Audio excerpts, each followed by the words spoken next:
Сәлеметсіңдер ме балалар? Қазақ тілі сабағына қош келдіңіздер.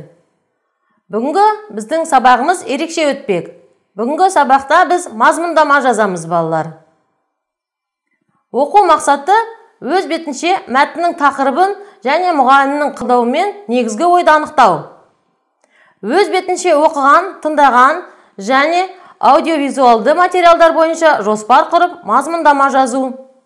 Жіберілген пунктуациялық, орфографиялық, грамматикалық қателерді тауып, қазақ тілінің орфографиялық сөздерді анықталығы мен қателерді түзету.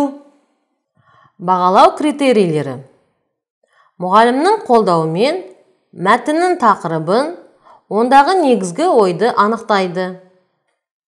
Тыңдаған материал бойынша бірлесіп жоспар құрады. Үлгі бойынша мазмұндама жаза алады.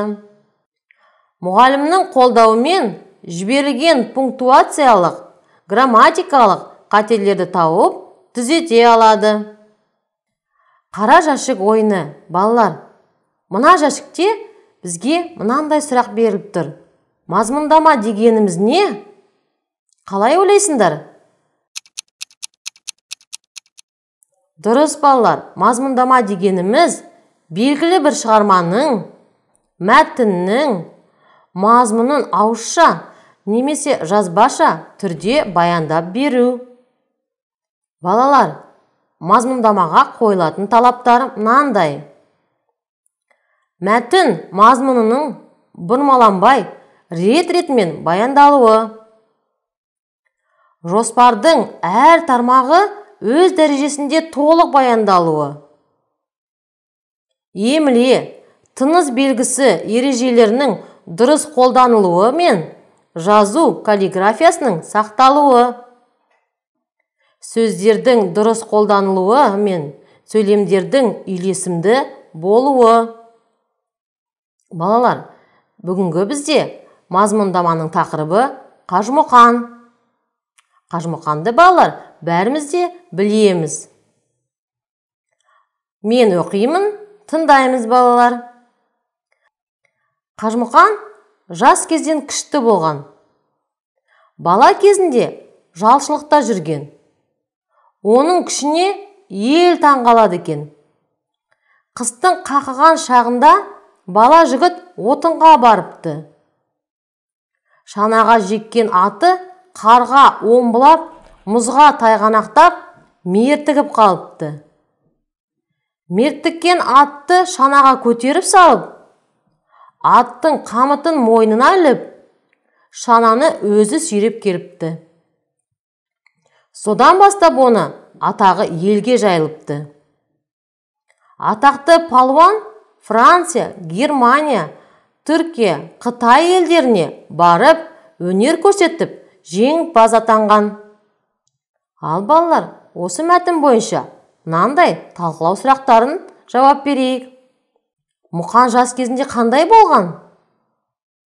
Оның күші туралы қандай әңгімелер болды? Мұқан қандай қалаларға барды?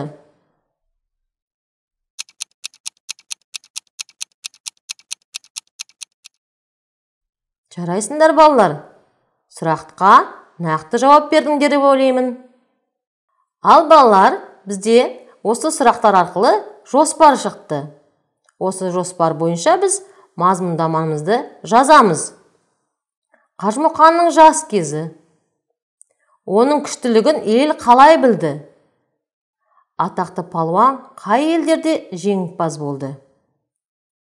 Ал балалар, мазмұндама жазбас бұрын бір сергіту сәтін жасап алайық. 1, 2, 3 бойға жинап күш. Қолды сермеп аламыз, үлкен адам боламыз. Ал балалар, сергіп алдық па? Ендеше мазмұндама жазуға кірісейік.